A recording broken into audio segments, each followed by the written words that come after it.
کھپروں میں بھی جشن عید میلاد النبی کے سلسلے میں اسلام آباد محلے کی گوسیہ مسجد میں ایک عظیم الشان محفل میلاد کا پروگرام منعقد کیا گیا، جس میں نعت خوانوں نے ہدیہ نعت پیش کی۔ اس موقع پر مصروف خاص کے دعوت اسلامی کے مولانا حافظ محمد خان سکندری نے خصوصی خطاب کیا۔ اس موقع پر ان کا کہنا تھا کہ اللہ تعالیٰ نے امت مسلمہ کے لیے دونوں جہانوں کے سردار آقا دو جہاں حضرت محمد مصطفیٰ صلی اللہ علیہ وآلہ وسلم کو رحمت للعالمین بنا کر بھیجا۔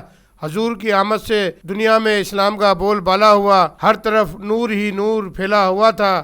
اس دن کو عید کی طرح منانا چاہیے اور آقا کے بتائے ہوئے راستے پر عمل پیرا ہونا چاہیے۔ اس موقع پر مولانا مفتی احمد علی سکندری، قاری محمد شریف اتاری، محمد یوسف اتاری، حافظ علی حسن اتاری سمیت عاشقان رسول کی بڑی تعداد محفل میلاد میں موجود تھی۔ مزید خبرن